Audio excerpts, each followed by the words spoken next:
وعلى آله وأصحابه وذرياته أجمعين أما بعد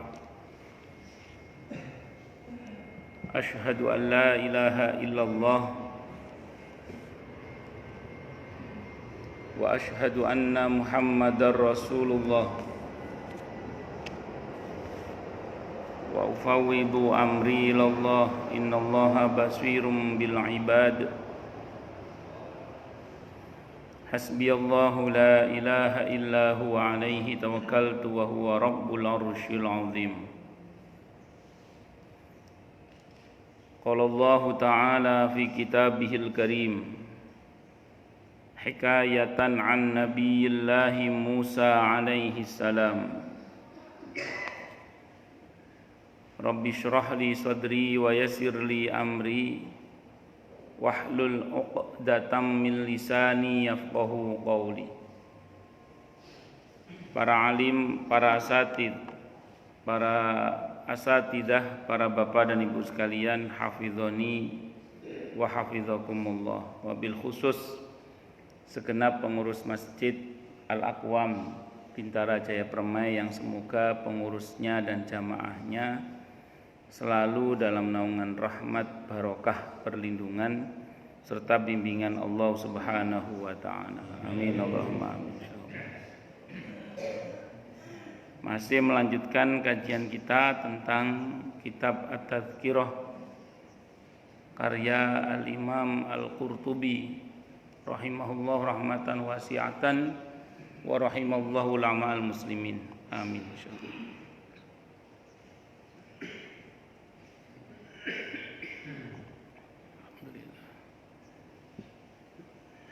Qala al-musannif rahimahullahu ta'ala wa nafa'ana bi ulumihi fid dharain amin. Bismillahirrahmanirrahim. Wa laqad ahsana man qala fi tafsiri qaulihi ta'ala. Dan amatlah bagus seseorang yang telah menjelaskan firman Allah Subhanahu wa ta'ala di surah Al-Qasas ayat 77. Wabtaghi fima atakallahu darul akhirah. Wabtaghi dan carilah fima di dalam apa-apa yang ataka telah memberikan kepadamu atau telah mendatangkan kepadamu siapa Allah. Carilah ad-darul akhirah, kebahagiaan di kampung akhirat. Maksudnya surga. Ai utlub, maksudnya utlub carilah fima di dalam apa ataka yang telah memberimu siapa Allah minat dunia dari dunia, ad-darul akhirata, kehidupan di kampung akhirat. Maksudnya wahya al-jannatu, yaitu surga. Jadi kita ini diperintah oleh Allah untuk meraih kebahagiaan di akhirat itu dengan apa yang Allah berikan kepada kita di dunia ini. Dengan kata lain, jadikan apa yang Allah berikan kepada kita di dunia ini sebagai wasilah, sebagai alat untuk kita menuju kepada Allah Subhanahu wa ta'ala. Dan sudah sering saya sampaikan bahwa kita ini kan tinggal di tempat yang disebut dengan ardun. Ardun itu artinya bumi. Sifat kehidupan di bumi ini adalah dunia. Dunia dari kata dana artinya pendek, sebentar. Karena memang kehidupan di dunia ini sifatnya dua itu, pendek, sebentar. Maka kalau sampai kemudian kita menjadikan dunia ini sebagai tujuan, maka kita akan tertipu. Wa mal hayatud dunya illa mata'ul ghurur. Ya adalah kehidupan dunia ini kecuali kesenangan yang menipu. Maka sudah sering saya contohkan, gula itu manis. Kalau kebanyakan gula ya kencing manis. Kacang itu enak, tapi kalau sendiri habis 2 kilo ya insya Allah asam urat. Sate itu ya, sate kambing muda itu ya enak. Tapi kalau sendiri habis 100 tusuk ya insya Allah. Artinya Itu contoh bahwa dunia ini menipu. Belum lagi nanti terkait dengan betapa banyak orang yang di hari tuanya itu mengalami kesepian yang akut itu kan, gara-gara menjadikan dunia sebagai tujuan dan tingginya materi tidak disertai dengan tingginya spiritualitas. Itu yang pernah saya ceritakan, bahwa ada banyak orang di negara maju itu minta disuntik eutanasi, ya, disuntik mati. Kenapa dia kok minta disuntik mati? Yaitu karena mengalami penyakit psikis akut namanya kesepian. Diteliti oleh para pakarnya, ternyata sebabnya adalah karena gaya hidup mereka yang hedonis, kedonyan, materi oriented. Jadi membayangkan bahwa yang bisa membahagiakan diri mereka itu adalah materi. Nah, begitu masuk usia tua, karena tingginya materi tidak disertai dengan tingginya spiritualitas, akhirnya apa yang terjadi? Mereka mengalami penyakit psikis akut tadi yang namanya kesepian itu. Gimana nggak kesepian? Karena ternyata materi yang diharapkan bisa membahagiakannya ternyata tidak bisa membahagiakannya. Pakai AC masuk angin, duduk di sofa empuk ambeien, mau hubungan seksual sudah loyo, makan udah mulai pilih. Nah, jadi singkat kata singkat cerita, kalau nggak ada pelarian spiritual, akhirnya apa yang terjadi? Ya itu tadi, mengalami kesepian yang sangat akut. Singkat kata singkat cerita, tidak tahan di antara mereka akhirnya minta disuntik mati. Na'udzubillahi min syarri dzalik. Itu baru tertipu di dunia. Belum lagi nanti menjelang matinya, ketika nyawa di kerongkongan. Allah ceritakan dalam Al-Quran di surah Al-Munafiqun ayat 10 itu, orang yang mau mati itu menyesal dengan penyesalan, laula akhartani ila ajalin qarib fa asaddaqa wa akum minas solihin. Ya Allah, boya kematian saya ditunda sebentar saja, saya mau bersedekah dan menjadi hamba-Mu yang soleh. Yang secara eksplisit Allah sebut dalam ayat itu penyesalannya orang mau mati kurang sedekah. Berarti hubungannya dengan harta, hubungannya dengan dunia diantaranya. Walaupun sedekah tidak hanya harta ya, tapi berarti hubungannya ya diantaranya terkait dengan harta. Maka yang bersangkutan mengatakan, andaikan saya ditunda kematiannya sebentar saja, saya mau sedekah dan mau menjadi hamba-Mu yang soleh. Nah, ini menunjukkan bahwa orang ini tertipu oleh dunianya selama ini, karena bahkan ketika mati dunianya tidak bisa menolong dia. Apa yang dia harapkan agar dunianya bisa menolong dia ternyata nggak bisa nolong.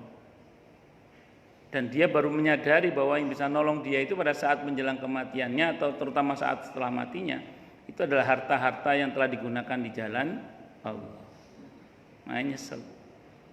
Nah, di samping itu setiap orang ketika mati pengen pada saat dia mati dia sedang beribadah atau beramal yang soleh.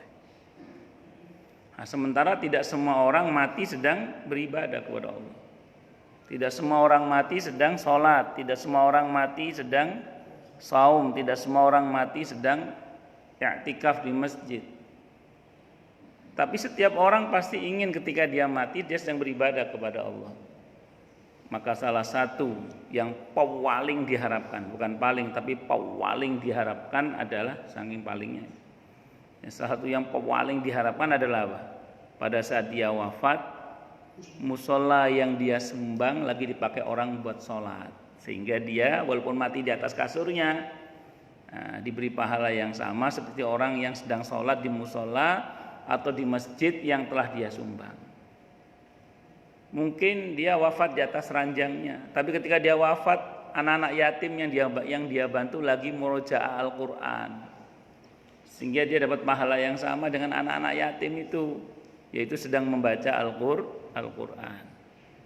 Mungkin dia wafat di atas ranjangnya, tapi fuqara masakin yang kemarin dia bantu modal usahanya, dia lagi bersedekah, sehingga kita dapat pahala yang sama dengan orang yang sedang sedekah itu. Sehingga kita husnul khotimah. Kalau bahasanya Nabi, barang siapa orang yang puasa dan dia akhiri hidupnya dengan puasa itu, maka dia syahid. Barang siapa yang bersedekah dan dia mati dalam keadaan sedekah itu, maka dia syahid atau kama qala. Artinya siapa yang mati dalam keadaan sedang beribadah kepada Allah hari itu, maka dia syahid. Nah, jadi kalau kita menebar banyak sedekah itu, pas kita mati walaupun di atas ranjang, tapi karena orang yang kita bantu lagi berbuat baik, kita sedang diberi pahala yang sama dengan mereka. An-Nisa ayat 85. Surah An-Nisa ayat 85.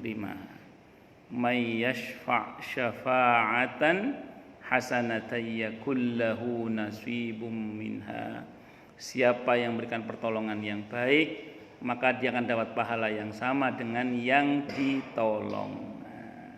Jadi orang yang menolong itu akan dapat pahala yang sama dengan yang ditolong. Nah, apalagi ini menjelang Ramadan.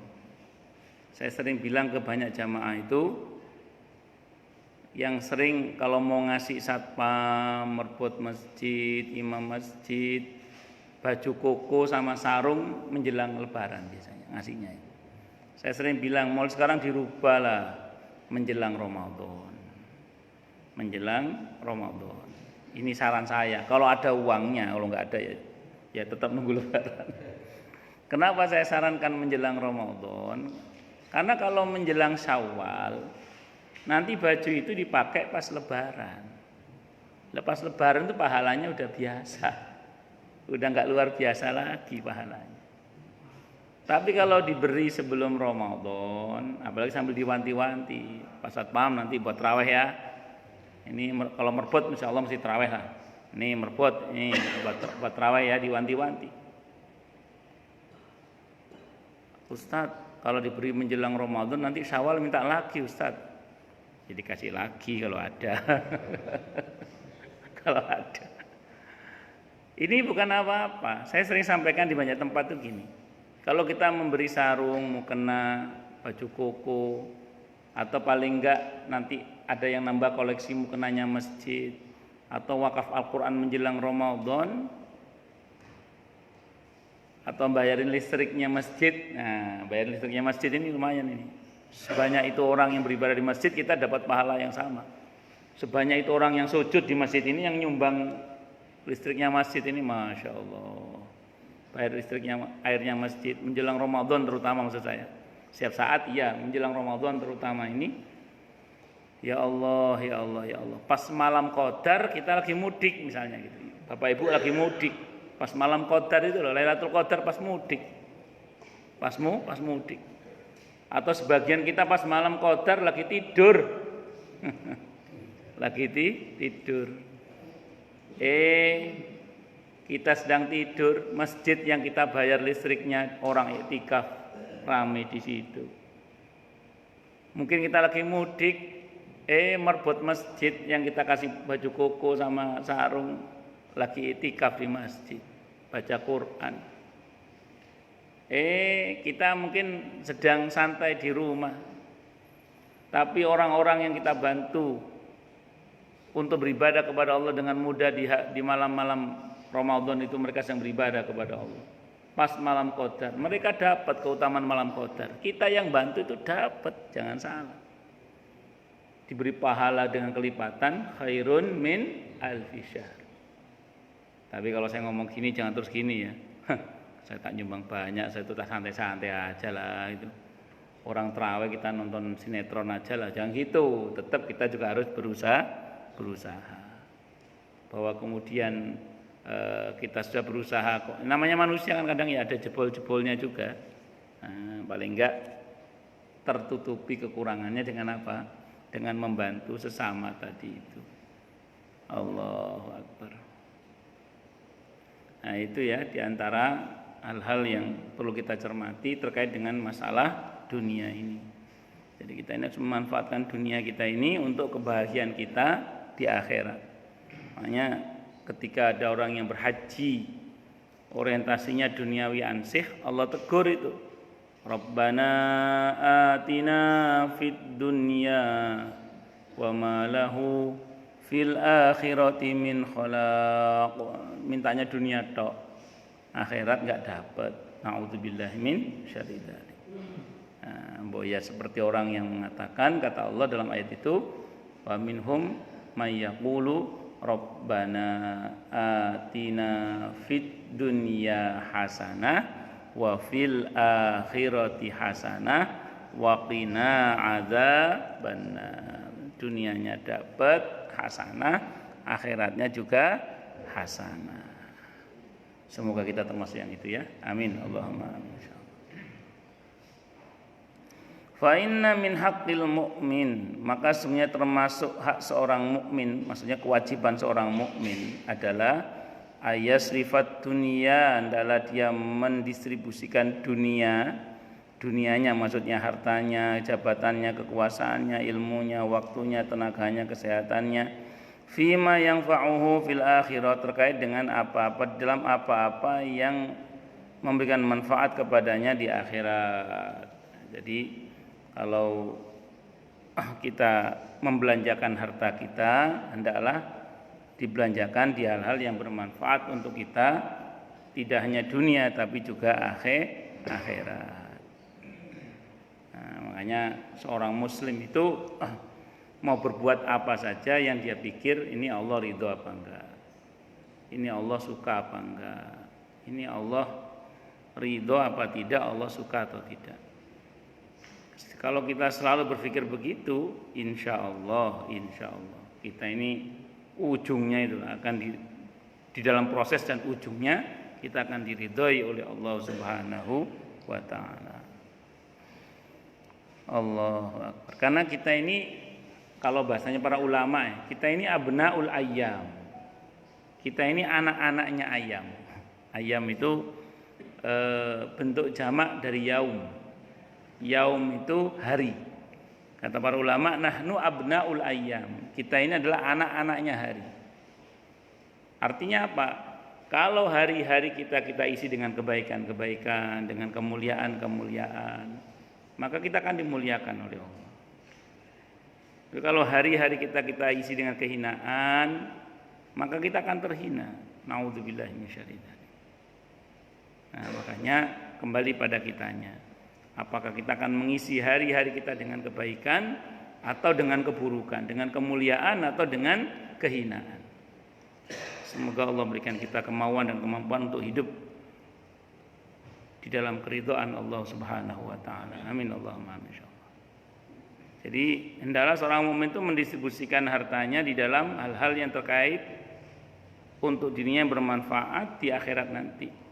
La fitin, tidak didistribusikan di dalam masalah yang hubungannya dengan tanah. Jadi kalau kita punya duit, mikirnya jangan cuma beli tanah, tapi bagaimana tanah itu bermanfaat untuk dunia dan akhirat kita. Jadi bukan tidak boleh beli tanah, boleh beli tanah, tapi pikirannya harus bagaimana tanah yang saya beli ini bermanfaat untuk dunia dan akhirat saya. Allahu akbar. Walma, dan tidak pula hanya untuk membeli air. Maksudnya kalau bahasa sederhananya, jangan hanya untuk memenuhi kebutuhan biologis kita saja gitu loh maksud. Tapi mbok ya, bagaimana caranya apa yang kita beli dalam bentuk kebutuhan jasmani itu juga bermanfaat untuk ukhrawi kita. Contoh. Kita makan. Makanan kita itu kalau kita makan pagi ini paling nanti sore ya wis sudah jadi kotoran makanan kita, atau besok pagi jadi kotoran. Tapi kalau tenaga makanan itu kita pakai untuk sholat, untuk hadiri majelis ilmu, fisik makanannya hancur, tapi nilai dari makanan itu akan diabadikan oleh Allah.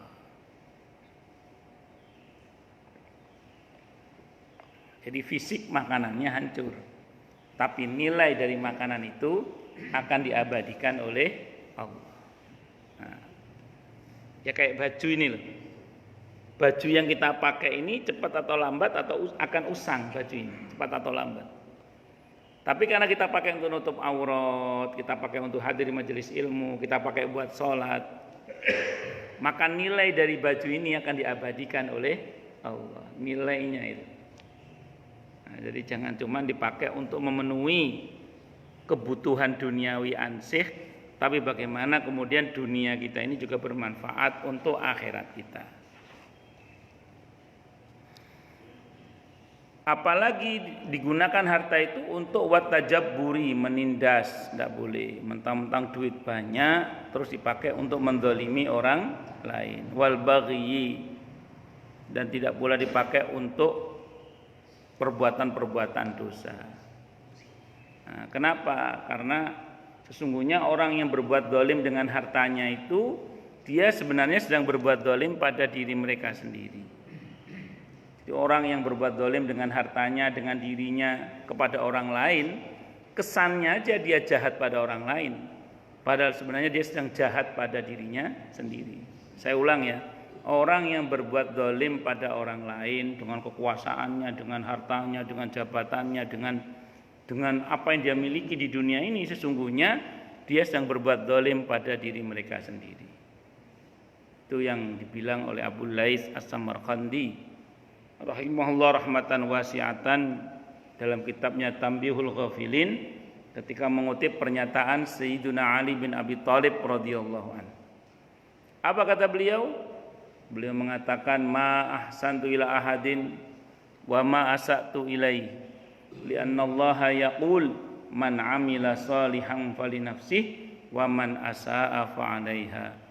In ahsantu ila ahadin faqad ahsantu ila nafsi, wa in asa'tu ila ahadin faqad asa'tu ila nafsi. Kata beliau, aku tidak pernah berbuat baik pada orang lain, aku juga tidak pernah berbuat jahat pada orang lain, karena Allah telah berfirman yang artinya, siapa yang berbuat baik maka manfaatnya untuk dirinya sendiri, dan siapa yang berbuat jahat maka dosanya juga untuk dirinya sendiri. Jadi kata beliau, kalau aku berbuat baik pada orang lain, berarti aku berbuat baik pada diriku sendiri. Kalau aku berbuat jahat pada orang lain, berarti aku berbuat jahat pada diriku sendiri. Ya. Nah, makanya kita ini kalau ada orang berbuat dolim pada orang lain, kasihan orang itu. Kenapa? Karena dia sedang berbuat jahat pada diri mereka sendiri. Allahu Akbar. Faman ya'mal mithqala dzarratin khairan yarah, wa man ya'mal mithqala dzarratin syarran yarah. Tidak jarang orang itu kalau zalim dengan hartanya, dengan jabatannya, maka pada saat dia menjabat itu seperti menaiki binatang buas.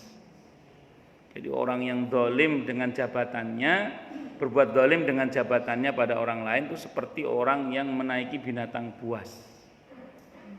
Orang naik binatang buas itu kalau pas naik di atas binatang itu dia merasa aman. Kenapa di atas binatang? Tapi jangan coba-coba turun, langsung dimakan sama jabatannya, langsung dicaplok sama jabatannya. Mohon maaf, kita tidak jarang lihat ada orang yang 3 bulan yang lalu dipanggil yang mulia, sekarang dipanggil yang tersangka. Itu ada. Setahun yang lalu dipanggil yang terhormat, sekarang dipanggil yang terpidana. Itu ada. Ya, pada saat menjabat. Itu namanya dimakan oleh jabatannya sendiri. Nah, banyak orang yang menjabat itu enggak berani turun, karena kalau turun nanti dicaplok sama jabatannya, gara-gara berbuat zalim dengan jabatannya. Nah, hati-hati bagi Anda yang diuji oleh Allah, bagi Anda yang diuji oleh Allah dengan jabatan, dengan kekuasaan, jangan sampai berbuat zalim dengan jabatannya itu, karena takutnya masuk dalam kategori naik binatang buas. Tapi kalau baik semasa menjabatnya karena Allah, tulus karena Allah, enggak jarang loh, walaupun sudah tidak menjabat disegani bahkan oleh bekas anak buahnya. Saya itu punya saudara saya ini punya seorang ayahnya ini dulu orang penting di daerah Madura sana. Nah, suatu saat beliau ini sudah selesai menjabat, di lingkungan kantornya itu dikenal sebagai orang yang baik beliau. Suatu saat beliau itu sudah selesai menjabat, pensiun lah. Namanya Orangnya memang sederhana. Satu saat dari rumah mau ke pasar itu jalan kaki beliau. Dari rumah mau ke pasar jalan kaki. Ada anak buahnya, mantan anak buahnya yang masih menjabat di kantor itu lewat, ngelihat beliau jalan kaki, berhenti mobil itu. Pak Haji, monggo silakan naik Pak Haji. Ya, tore naik, monggo. Oh iya, terima kasih. Itu mantan pimpinannya yang jalan kaki itu disuruh naik. Itu kalau anak buah yang pimpinannya yang jahat sebabana lewat kono. Itu sampai monggo Pak Haji silakan naik Pak Haji. Saking hormatnya. Walaupun sudah tidak menjabat tapi masih dihormati karena baik orangnya.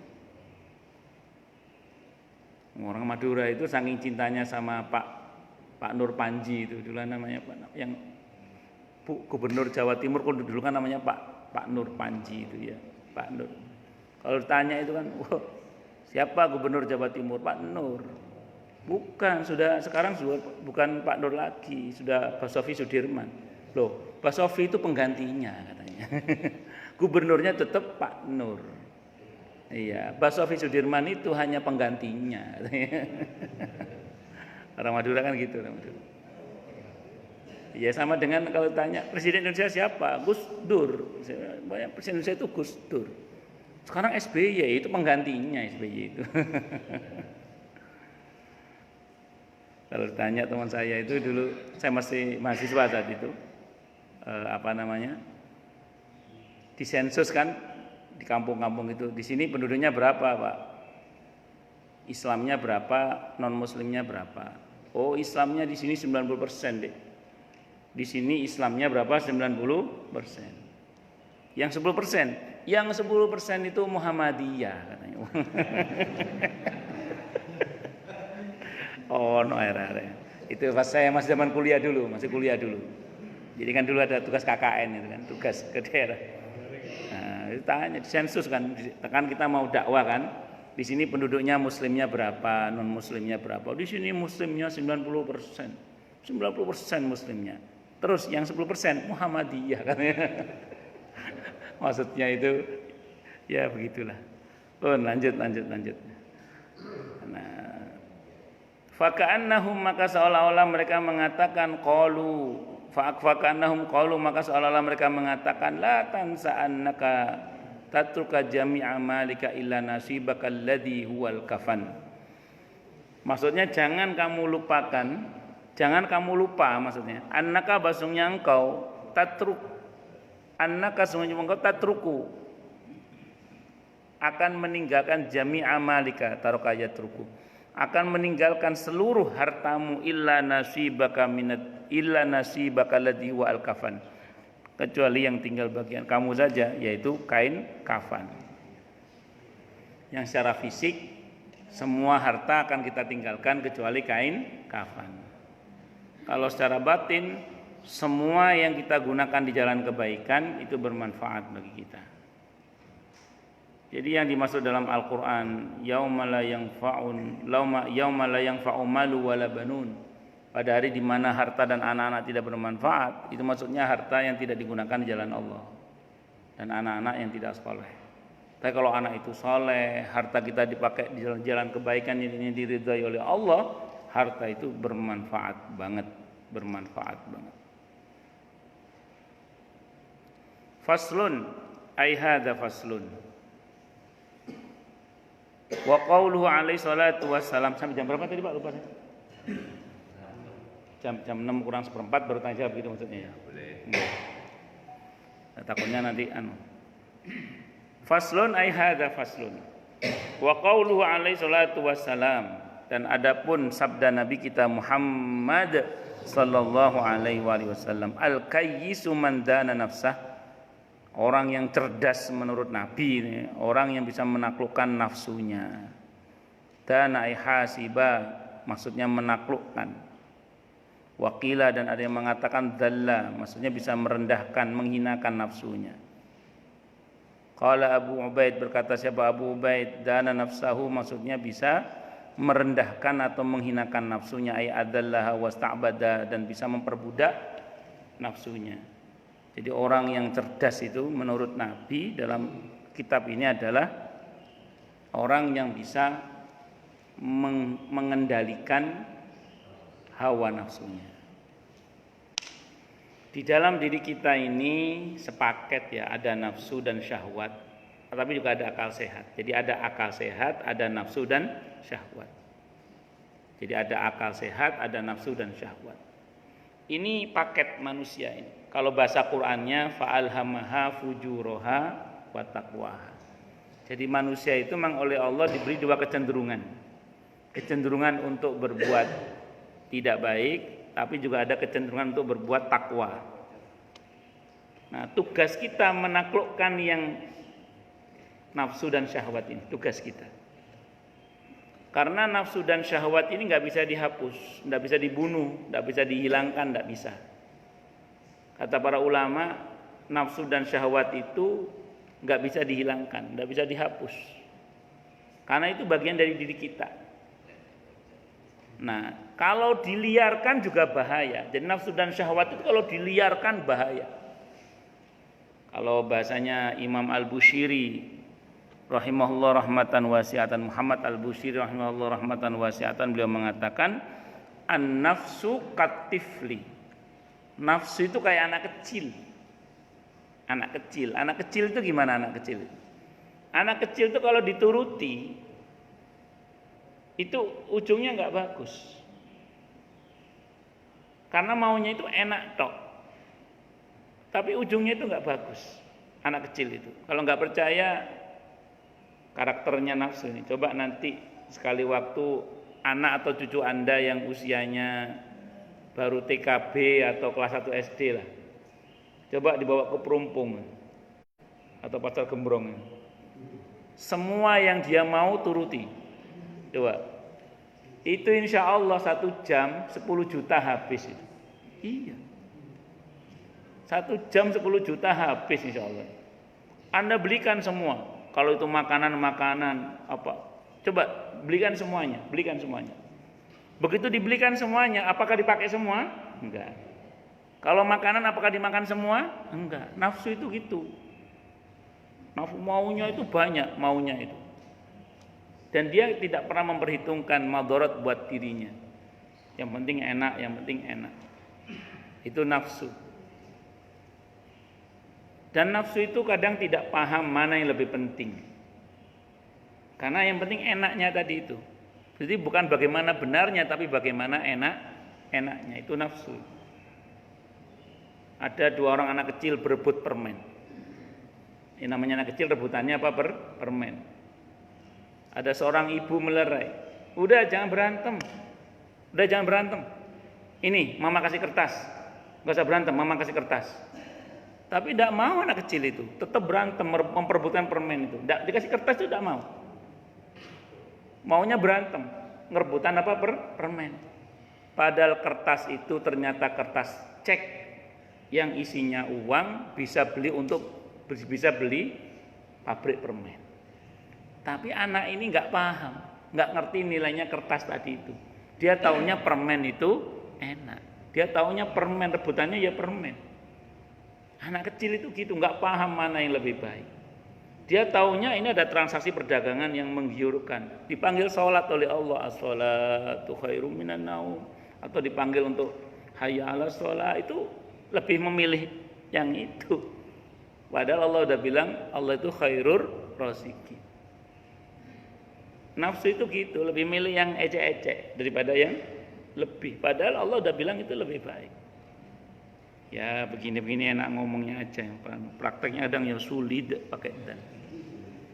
Allah Akbar. Nah, tapi ya gitulah manusia itu. Manusia itu gitu. Nah, makanya kita mesti bisa menaklukkan nafsu dan syahwat kita. Nah, Ramadan ini ntar lagi nih. Nah, ini melatih kita untuk berusaha menaklukkan nafsu dan syahwat kita. Harapannya selepas Ramadan kita bisa mengendalikan nafsu dan syahwat kita. Itu seperti itu. Jadi nafsu dan syahwat itu nggak bisa dihapus, nggak bisa dihilangkan, tapi diarahkan, dikendalikan. Itu seperti itu. Makanya kalau diantara Anda masih punya ambisi yang sangat kuat, ada nafsu dan syahwat yang begitu bergelora, itu jangan dihilangkan, tapi dikendalikan. Apa kata Sayyidina Umar bin Khattab radhiyallahu anhu, beliau mengatakan, saya bersyukur kepada Allah, saya masih punya nafsu dan syahwat, kata beliau. Karena dengan itu saya berkesempatan untuk beribadah kepada Allah dengan mengendalikan nafsu dan syahwat saya, kata beliau. Jadi menahan nafsu dan syahwat itu ibadah. Itu sebagian dari cara mendekatkan diri kita kepada Allah Subhanahu wa taala. Umar bin Khattab radhiyallahu anhu mengatakan, saya bersyukur kepada Allah, saya ini masih punya nafsu dan syahwat yang sangat bagus, kata beliau. Nafsu dan syahwat yang masih sangat sehat, kata beliau. Dan itu kesempatan saya untuk menahannya. Jadi tidak dihilangkan, dan memang tidak bisa dihilangkan, tapi dikendalikan. Ya, itu seperti itu. Allahu Akbar. Idza dalaltuhu fayadillu nafsuhu fi ibadatihi fi ibadatillahi subhanahu wa ta'ala. Apabila aku berhasil menghinakan nafsu itu, maka jadilah terhina apa nafsunya, maksudnya menjadi takluk dan tunduk dalam beribadah kepada Allah Subhanahu wa ta'ala. Nah, nafsu dan syahwat itu kalau udah berhasil ditaklukkan, orientasinya akan menjadi baik, karena akan mendorong yang bersangkutan untuk berpikir dan bertindak yang baik. Sambil contoh gini misalnya, ini contoh ya. Umar bin Abdul Aziz itu termasuk orang yang punya ambisi, tapi ambisinya itu sudah terkendali. Ambisinya sudah terkendali karena orientasi dan koridornya nanti itu di dalam keridhaan Allah Subhanahu wa taala. Beliau itu tinggal di Madinah. Dilihat Madinah itu carut marut. Beliau mengatakan, ini kalau saya cuma jadi ulama saja di Madinah, ini enggak selesai masalah Madinah. Saya mesti jadi gubernur Madinah. Dengan izin Allah, beliau jadi gubernur Madinah. Bagusnya Umar bin Abdul Aziz itu, beliau nggak sibuk lobby-lobby politik untuk jadi gubernur. Beliau sibuk melobi yang menciptakannya. Siapa? Allah. Itu beliau ya. Kalau Anda baca dalam catatan sejarah, Umar bin Abdul Aziz itu lobby-lobbynya sama Allah itu kuat beliau. Karena beliau seorang ulama. Akhirnya jadi gubernur di Madinah. Begitu jadi gubernur di Madinah itu, beliau bercita-cita ingin menikahi putri yang terbaik di negeri itu.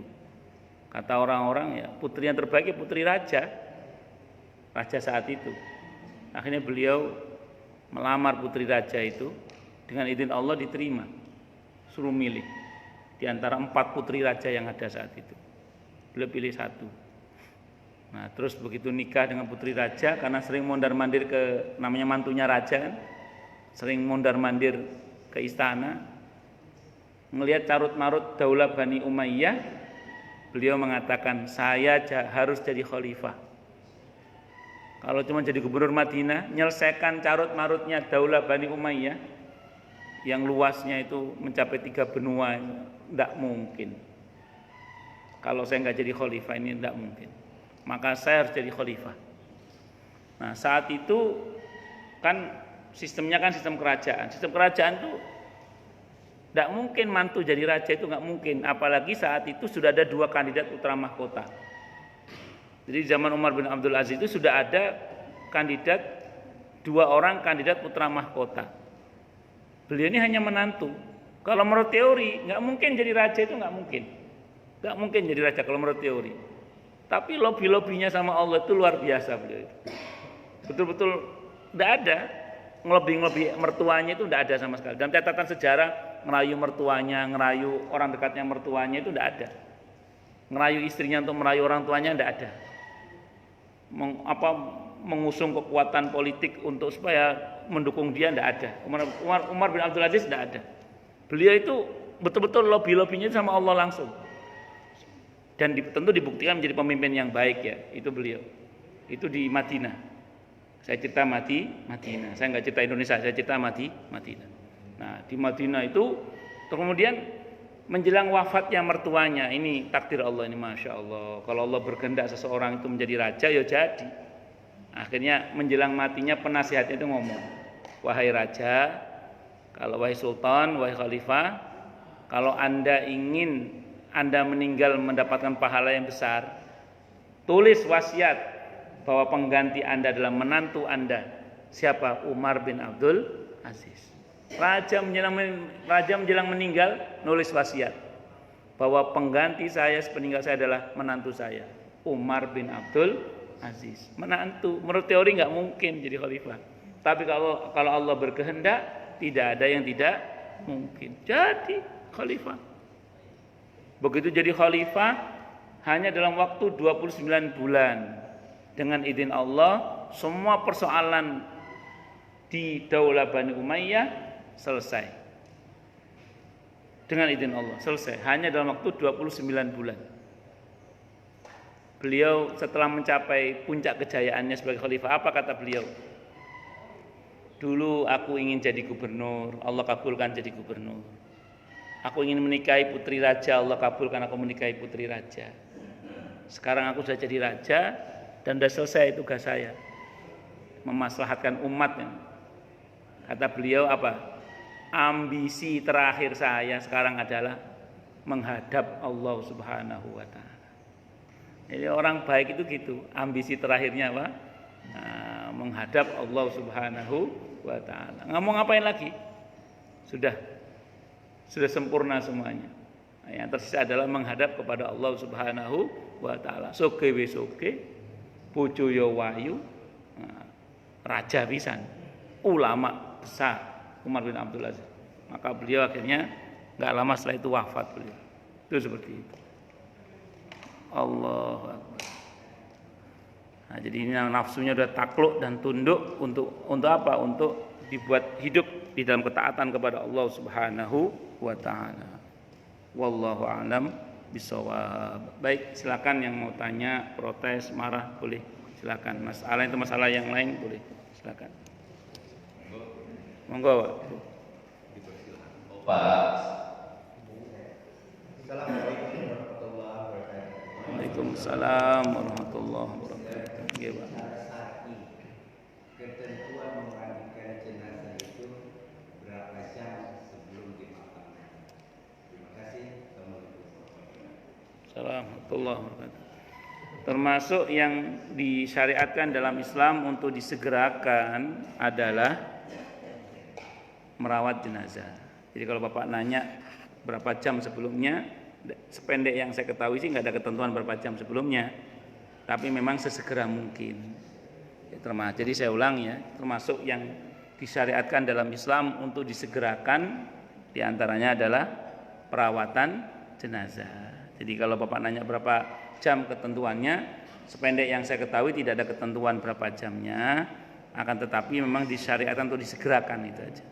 Wallahu a'lam bishawab. Mungkin dari yang memandikan jenazah ada kekhawatiran batal secara syar'i misalkan keluar darah lagi atau gimana? Oh, nggak ada masalah, nggak ada masalah. Jadi jangankan beliau sudah wafat, kita masih hidup saja.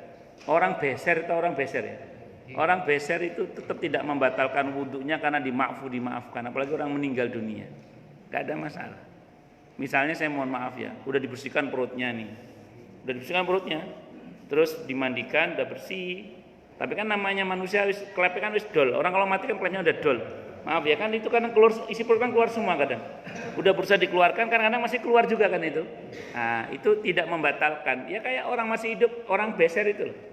Kalau di dalam fikih itu ada istilah orang yang namanya silsilatul baul, orang yang beser. Orang yang klepnya udah dol, kentutan misalnya, naudzubillah ya. Ya mohon maaf ya kan ada yang kentutan kan juga ada, maaf. Itu dalam Islam cukup wudhu sekali, setelah itu silakan dia beribadah, tidak ada masalah. Itu seperti itu. Hanya memang kalau orang masih hidup, kalau masuk waktu berikutnya suruh wudhu lagi. Tapi kalau ini kan mati kan tidak ada istilah hidup lagi kan, mati kan terus ya sudah sekali itu aja. Jadi walaupun setelah itu keluar kotoran lagi, misalnya ada yang belum bersih atau keluar darah, itu tidak membatalkan status sucinya jenazah itu. Jadi nggak ada masalah. Wallahu alam bisawab. Nggih. Sami-sami, Pak. Ada lagi yang lain? Yang Nggih. lain, Monggo. Ibu kenapa? Ini. Oh, Pak Nasir.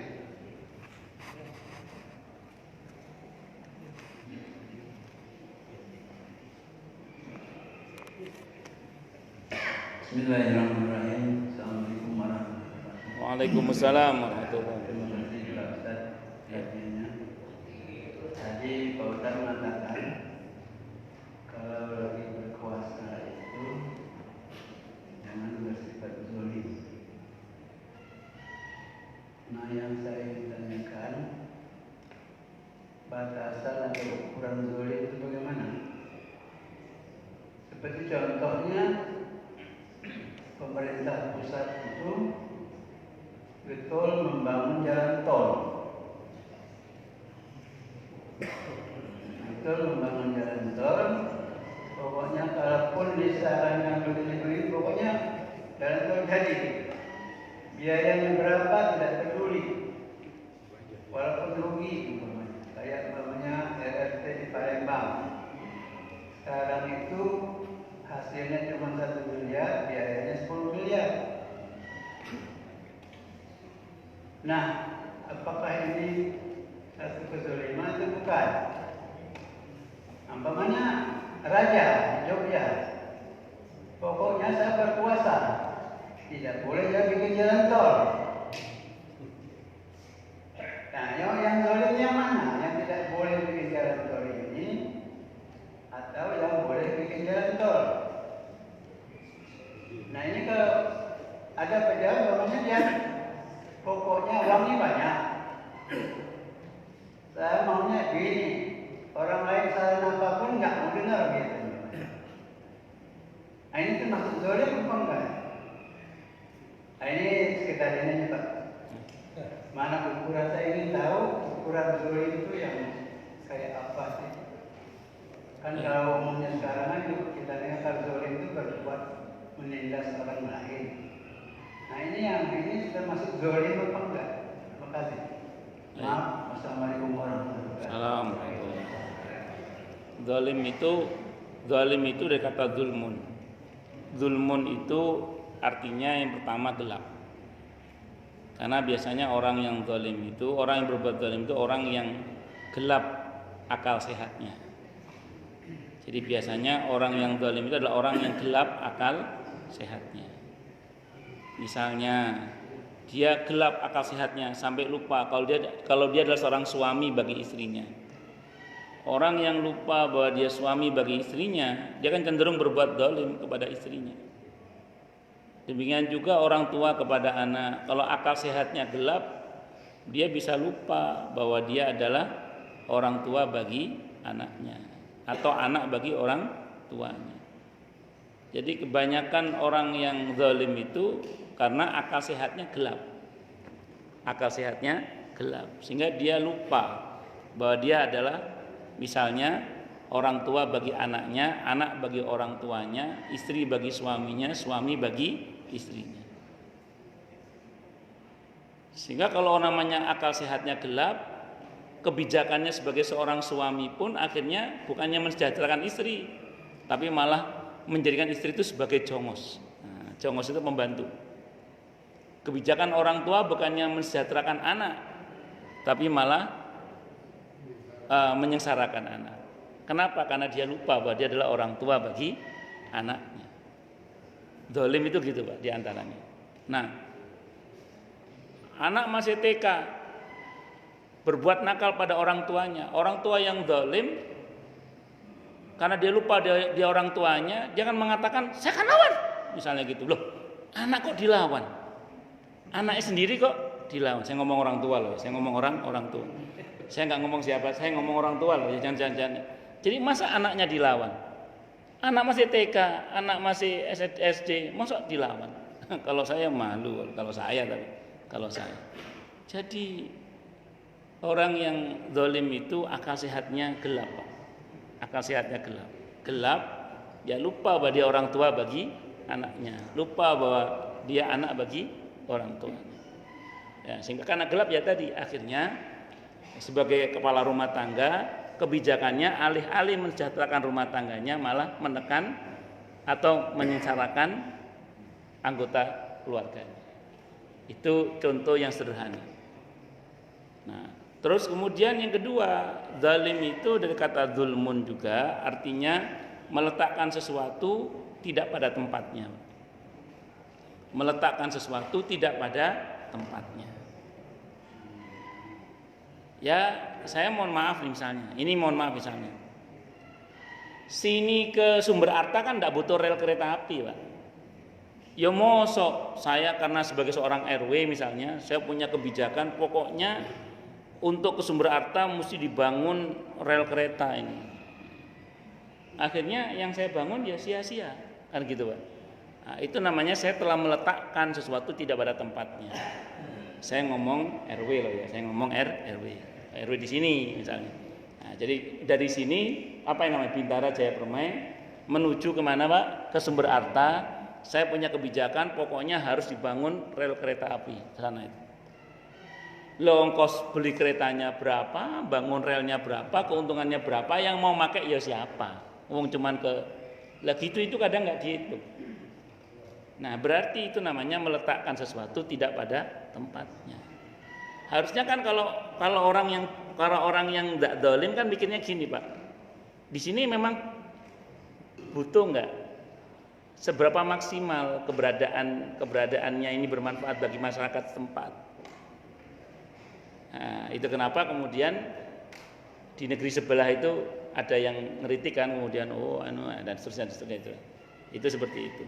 Wallahu a'lam bishawab. Bisa dipahami maksudnya, Pak ya? Ya. Begitu, Pak, kira-kira. Wallahu a'lam bishawab. Ya, saya kira itu. Masih ada yang lain? Ibu-ibu? Bapak yang lain? Jadi zalim itu intinya satu apa tadi? Gelap. Yang kedua meletakkan sesuatu tidak pada tempatnya. Itu zalim namanya.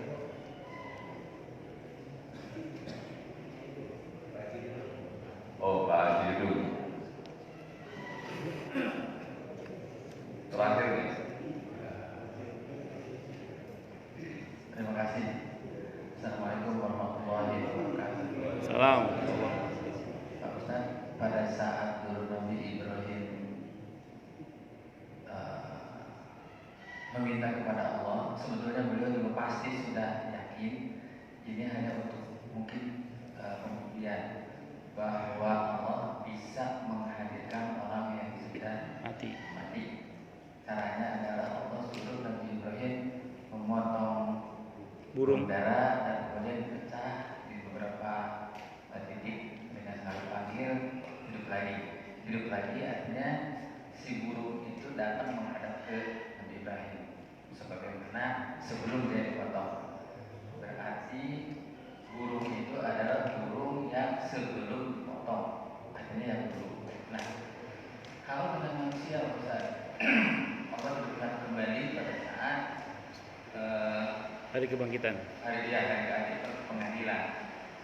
Apakah badannya itu pada saat dipanggil atau rohnya saja? Karena dengan ketentuan tadi Allah memanggil kembali berkumpul, kembali jadi manusia lagi. Apakah itu hanya rohnya saja? Karena dari info yang didapat, bukan dari pelajaran agama yang didapat, bahwa manusia nanti itu tidak lagi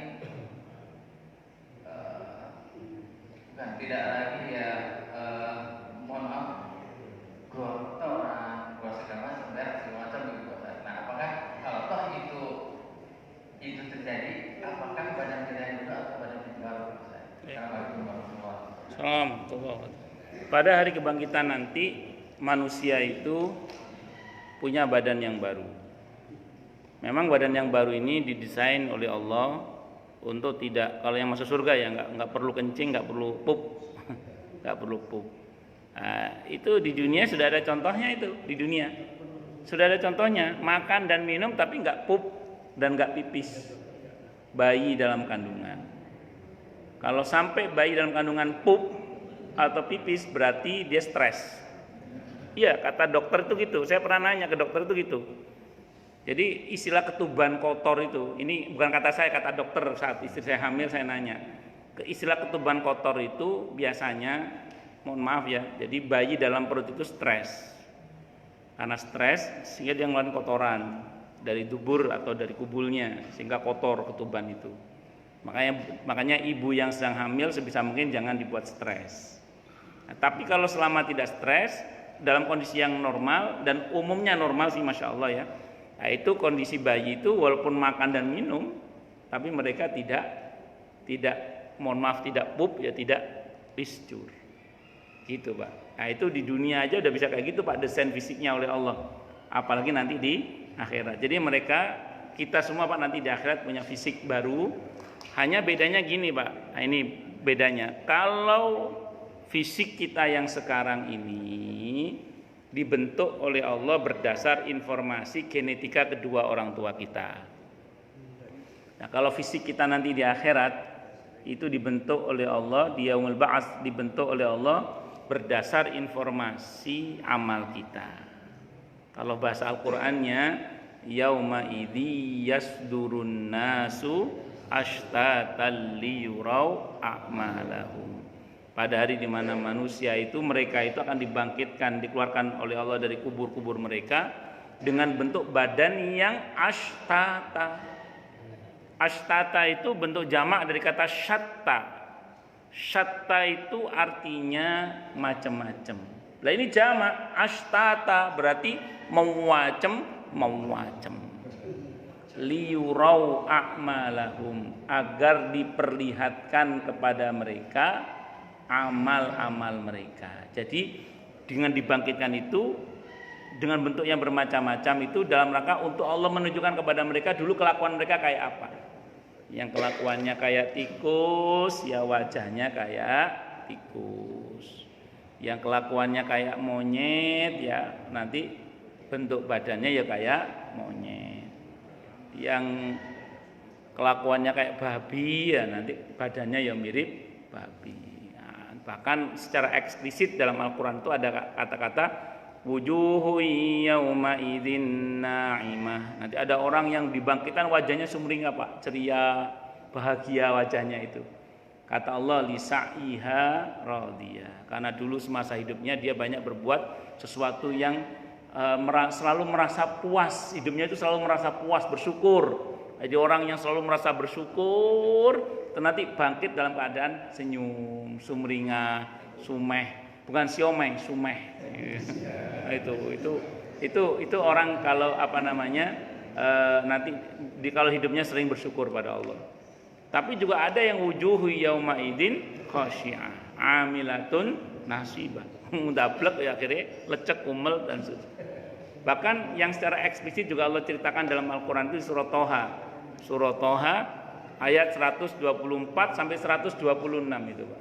Di situ ada statement dari orang yang dibangkitkan oleh Allah dan digiring ke mahsyar sambil berkata, lima hasyartani a'ma wa qad kuntu basira. Ya Allah, kenapa engkau giring hamba dalam keadaan buta padahal dulu saya di dunia melek. Dulu saya melek ya Allah, sekarang kok buta, kenapa? Apa jawaban Allah? Kadzalika atatka ayatuna fanasitaha wa kadzalikal yauma tunsa, kata Allah. Sebagaimana dulu telah datang kepadamu ayat-ayat kami dan kamu mengabaikannya, maka sebagaimana kamu mengabaikannya sekarang pun kamu diabaikan. Kalau bahasa kasarnya Pak, dulu sudah ada Al-Qur'an, kenapa matamu enggak dipakai untuk baca Qur'an? Sebagaimana dulu matamu enggak pernah dipakai untuk baca Quran, maka sekarang matamu dibutakan. Nah, itu gitu, Pak. Itu bahasa kasarnya itu gitu. Ya, jadi bisa jadi nanti ada orang yang di akhirat itu buta padahal di dunia melek, atau sebaliknya, di dunia dia buta, di akhirat malah melek. Kenapa? Karena hatinya banyak dipakai untuk membaca ayat-ayat Allah. Gitu, Pak ya.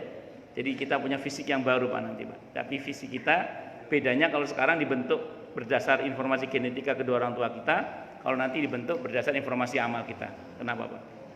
Tambah sedikit Pak Ustaz. Silakan. Apakah nanti kita mengenal orang-orang yang kita kenal semasa kita hidup? Ya, walaupun wajah kita sudah berubah, tetap mengenal Pak. Kenapa? Karena dalam hadis sahih Nabi menyebutkan ruh itu, hadisnya Sahih At-Tirmidzi atau Kamakal, ruh itu ruh itu laksana pasukan yang dipersenjatai. Kalau mereka dari awal memang sudah saling mengenal, maka mereka akan saling bertaut. Tapi kalau dari awal mereka memang saling mengingkari, maka mereka akan berpecah. Nah, jadi suami istri sekalipun kalau hatinya pecah nggak bisa bersatu. Nah, tapi kalau di dunia ini kita disatukan dengan iman, dengan saling mencintai karena Allah seperti ini, walaupun nanti Pak Dudung udah nggak kayak gini lagi wajahnya, nah, bercahaya insya Allah semoga ya, tetap kita saling mengenal.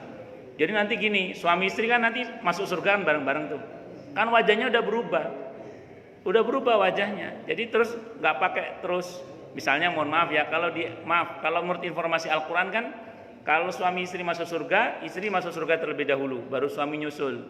Kenapa suami nyusul? Karena suami tanggung jawabnya banyak. Makanya istri duluan masuk. Begitu masuk, udah langsung saling mengenal. Kenapa? Karena ruhnya saling bertaut. Jadi nggak pakai terus, Wagiem, kamu istriku toh? Hah? Mas Tukino? Nah, itu nggak pakai begitu, langsung saling kenal aja. Itu ya, saya contohkan Wagiem biar Anda tahu bahwa orang yang namanya Jawa pun juga bisa masuk surga. Bahkan kalau saya bilang Fatima, udah biasa kan, Fatima, Maisaro itu udah biasa lah. Sekali-kali ya Wagiem lah itu. Tukino itu juga bisa masuk surga. Saya kira Allah a'lam. Gitu nggih.